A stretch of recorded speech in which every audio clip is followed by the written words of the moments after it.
आपल्या राज्याचे दिवंगत नेते आणि महाराष्ट्राचे अत्यंत कर्तृत्ववान असे उपमुख्यमंत्री यांचं दुःखद निधन मागच्या वर्षी झालं आणि त्या दुःखद निधनानंतर महाराष्ट्र सरकारने विशेष करून महसूल विभागाने त्यांच्या पहिल्या जयंतीच्या निमित्ताने आज जो छत्रपती शिवाजी महाराज महाराजस्व समाधान शिबिर जे महाराष्ट्रभर आयोजित केलेले ते महाराष्ट्रभर होत असताना प्रत्येक जिल्ह्यात प्रत्येक विधानसभा मतदारसंघात तालुक्यात सुद्धा प्रत्येक सर्कलमध्ये अशी शिबिर अधिकाऱ्यांनी घेतली आहेत.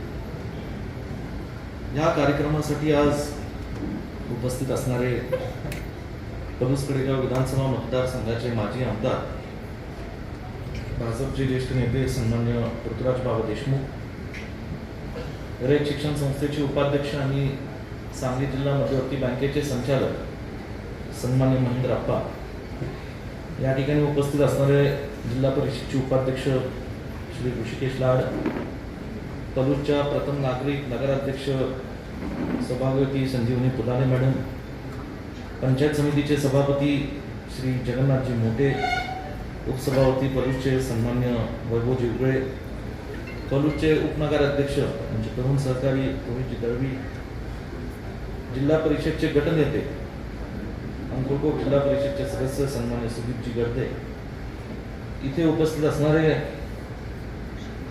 श्रीमती आशाताई गाडवे, प्रतीकजी पाटील, सर्व पंचायत समिती सदस्य, जिल्हा परिषदचे सदस्य, सर्व सरपंच उपसरपंच ग्रामपंचायतीचे सदस्य, सर्व या ठिकाणी उपस्थित असणारे विविध पदाधिकारी, शासनाचे अधिकारी, आपले प्रांत अधिकारी सन्मान्य रणजितजी भोसले, कडेगावचे तहसीलदार अजितजी शेलार, पलूसचे तहसीलदार दीप्ती रिठे, पलूस मुख्य कार्याधिकारी निर्मला राशिंकर, कडेगावचे सीओ पवन नेत्रे, उपस्थित सर्व आमच्या माता भगिनी, सर्व तरुण कार्यकर्ते आणि बंधू भगिनी, सर्वप्रथम मी पलूस कडेगाव विधानसभा मतदारसंघाच्या वतीने आणि काँग्रेस पक्षाच्या वतीने राज्याचे ज्येष्ठ नेते दिवंगत नेते आदरणीय अजितदादांच्या जयंतीच्या निमित्ताने मी त्यांना नम्रपणे अभिवादन व्यक्त करतो. त्याचबरोबर राज्याचे विद्यमान मुख्यमंत्री, कार्यक्षम मुख्यमंत्री ज्यांच्या संकल्पनेतून त्यांनी आणि महसूल मंत्र्यांनी जे महाराष्ट्रातल्या सर्वसामान्यांचे प्रश्न, जे कागदोपत्री असणाऱ्या अडचणी जे तहसीलदार कार्यालय आणि प्रांत कार्यालयामध्ये अडकलेले असतात ते सोडवण्याकरता हे जे छत्रपती शिवाजी महाराज समाधान शिबिर आयोजित केलेले आहे, अशा महाराष्ट्राच्या सन्मानित मुख्यमंत्र्यांना माननीय आदरणीय देवेंद्र फडणवीस साहेबांना मी पलूस कडेगाव विधानसभा मतदारसंघाच्या वतीने मनापासून या ठिकाणी शुभेच्छा आणि सदिच्छा देतो. अत्यंत चांगला कार्यक्रम हा महाराष्ट्र सरकार आणि महसूल विभागाने या ठिकाणी आयोजित केले. महसूल विभाग हे महाराष्ट्रातलं एक अत्यंत महत्वाचं खाते. आपल्यापैकी कदाचित फार कमी लोकांना माहीत असेल, महाराष्ट्रामध्ये गृह असेल, अर्बन डेव्हलपमेंट असेल आणि महसूल असेल, ही तिन्ही विभाग ही अत्यंत ताकदीची सरकारच्या कामकाजामध्ये मानली जातात. आणि एखाद्या राज्यामध्ये कुठल्याही पक्षाचं सरकार येऊ, जेव्हा ही तिन्ही खात्यांची जबाबदारी दिली जाते तेव्हा त्या खात्याला न्याय देणारा एक माणूस किंवा व्यक्ती जो प्रभावशाली ते खातं त्या ठिकाणी चालवेल आणि प्रभावशाली त्या खात्याच्या योजना हा तळागाळापर्यंत पोहोचेल, अशा व्यक्तीची नेमणूक या खात्यांची मंत्री म्हणून जबाबदारी म्हणून केली जाते. आपल्याला माहिती आहे, गृह खातं हे आज माननीय मुख्यमंत्री मोदयांकडे, अर्बन डेव्हलपमेंट खातं हे ज्याच्यामध्ये पलूस सारखी शहर, कडेगावचे नगरपंचायतीसारखे शहर, सांगलीसारखे शहरं येतात, अशा शहरांचं कामकाज हे अर्बन डेव्हलपमेंट कडून एकनाथ शिंदे साहेबांकडे, आणि महसूल खात्याची जबाबदारी ही अत्यंत कार्यक्षम असणाऱ्या आदरणीय बावनकुळे साहेबांकडे राज्य सरकारने आणि या ठिकाणी दिलेली आहे. खरं माझ्या आधी बोलत असताना महेंद्र अप्पांनी आणि सन्मान्य पृथ्वीराज बाबांनी अत्यंत अभ्यासपूर्वक भाषण तिथं केलेलं आहे. अनेक योजनांची माहिती दिली. कुठल्या योजना या तहसील कार्यालयात, प्रांत कार्यालयात रखडल्या जातात आणि ते रखडल्यामुळे किती लोकांना त्रास होतो, किंवा किती हेलपाटे मारले जातात, त्याची सुद्धा थोडीशी माहिती आपल्याला देते. तसं मी नेहमी म्हणत असतो की एखादा शासकीय अधिकारी जो प्रांत आणि तहसील कार्यालयात काम करतो हा सुद्धा ग्रामीण भागातला अधिकारी असतो. ग्रामीण भागातल्या अधिकाऱ्यांना खरं ग्रामीण भागातल्या लोकांचे प्रश्न हे चांगले माहीत असले पाहिजे. म्हणून त्यांनी खरं तर जास्त पुढाकार घेतला पाहिजे की स्वतःहून हे प्रश्न तातडीने लवकरात लवकर सोडवण्याचे. आज इथं जे काय पेन्शनच्या बाबतीत सुद्धा इथं आपण भावना व्यक्त केल्या. पेन्शनच्या रकमा इथे बऱ्याचदा आपल्या खात्यावर येऊन पडलेल्या असतात, प्रांत कार्यालय, तहसील कार्यालयामध्ये, पण महिना ते दिले जात नाही. का दिले जात नाही? कुठेतरी कागदोपत्री अडचणी, कुठेतरी प्रशासकीय त्या ठिकाणी अडचणी येतात आणि अनेक लोकांना महिना ती रक्कम आलेल्या नंतर सुद्धा वंचित राहावं लागतं. अशा अनेक उदाहरणं देता येईल, परंतु आज खरं ती उदाहरणं देऊन उपयोग नाही. मला एवढं सांगायचं, आजचा हा कार्यक्रम महसूल विभागाने, प्रांत अधिकारी, दोन्ही तहसीलदार आणि सीओनी अत्यंत चांगला घेतलेला आहे आणि इथे अनेक आता बूथ उभे केलेत वेगवेगळ्या विभागाचे. प्रत्येक बूथच्या संदर्भात ज्या आपल्या तालुक्यातल्या, दोन्ही तालुक्यातल्या मतदारसंघाचे प्रश्न अडचणी तिथं जाऊन ते पटकन सोडवण्याचे.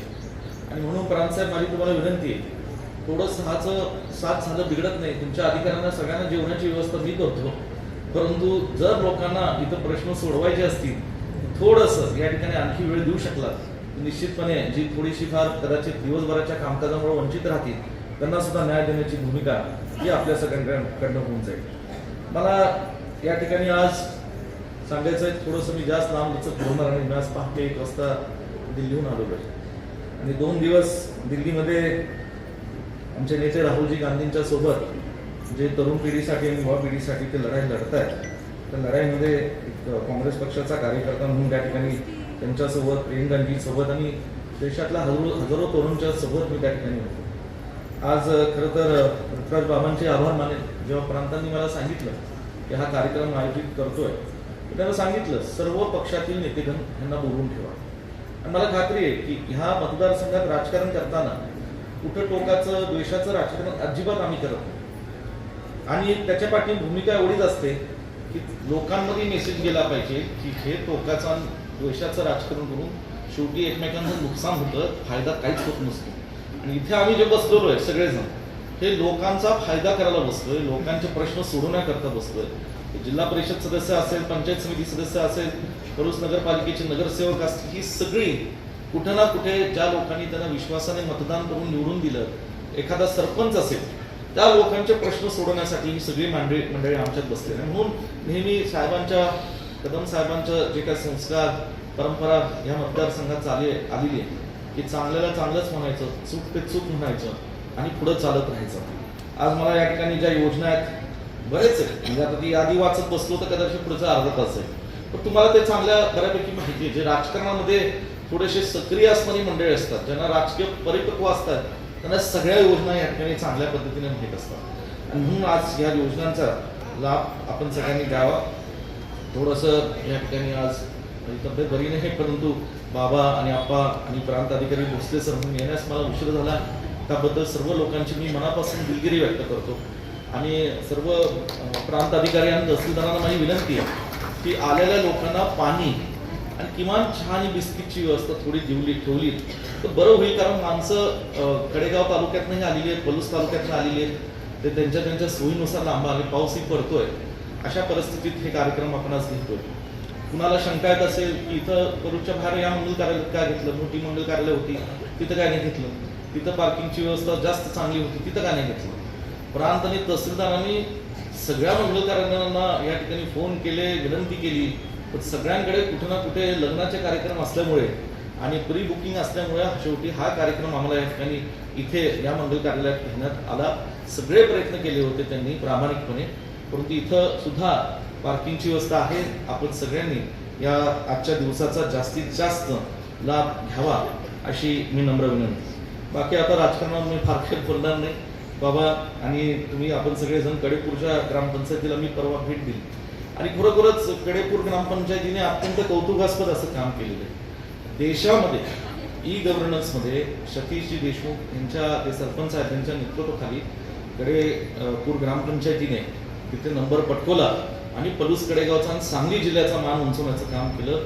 त्याच्यामध्ये निश्चितपणे कडेपूरच्या ग्रामपंचायत सदस्यांचं, तिथल्या गावातल्या कार्यकर्त्यांचा फार मोठा सहभाग आहे.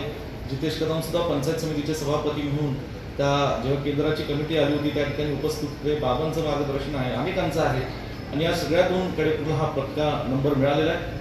आणि मला अशी बाबा विनंती आहे की हे ई गव्हर्नन्स जे आपला तो कार्यकर्ता आहे ज्यांनी IT मध्ये डेव्हलप केलं, सगळ्याच ग्रामपंचायतीमध्ये कसं आम्हाला इम्प्लिमेंट करता येईल त्याच्याकरता प्राण तहसीलदारांशी येणाऱ्या काळात निश्चितपणे आपण सगळे चर्चा करू आणि लवकरात लवकर त्यांची अंमलबजावणी करू. आणि म्हणून आज पुन्हा एकदा या ठिकाणी कौटुंबिक वाटीपत्र, नोंदणी शुल्क माफी असेल, उत्पन्न, जात, रहिवासी, अधिवास, नॉन क्रिमिनल आदी प्रमाणपत्र असतील, ई मोजणी, कर्ज अर्ज स्वीकृती असेल, घरकुल योजनांसाठी विविध विशेष सुविधा असतील, सर्व शासकीय योजनांची माहिती व लाभ असेल, सगळंच आज समाज राजमाता जिजाऊ महिला सक्षमीकरण योजना असेल, पुरवठा विभागाच्या विविध सेवा असतील, या सगळ्या प्रमुख योजना या सगळ्यांना तुम्हाला लाभ देणार आहे. आणि तो लाभ घेणं तुमचा हक्क आहे हे लक्षात ठेवा. कुठलाही शासनाचा अधिकारी किंवा कुठलाही राजकीय पुढारी सुद्धा तुमच्या या हक्कापासून तुम्हाला वंचित ठेवू शकत नाही. हे मी आज या ठिकाणी सांगतो. म्हणून हा हक्क मिळवायचा असेल, जी काय कागदपत्र पूर्तता लागतात ती करून घेऊन या योजनांचा लाभ आपण सर्वांनी घ्यावा अशी नम्रपणे विनंती या ठिकाणी करतो. पुन्हा एकदा प्रांत अधिकारी, तहसीलदार, दोन्ही तालुक्याचे तहसीलदार, CEO मॅडम आणि सर्व अधिकाऱ्यांचे मी मनापासून या ठिकाणी आभार मानतो आजच्या दिवशी. तर मला वाटतं काहीतरी मुदत होती, 2 ऑगस्टच्या आत हा कार्यक्रम घ्यायचा होता, म्हणून आपण हा चहा दिवस निवडला. आणि पुन्हा एकदा अजितदादांना नम्र अभिवादन व्यक्त करतो. माननीय मुख्यमंत्र्यांना देवेंद्र फडणवीस साहेबांना मनापासून वाढदिवसाच्या शुभेच्छा देतो. इथंच थांबतो. जय हिंद, जय महाराष्ट्र. धन्यवाद.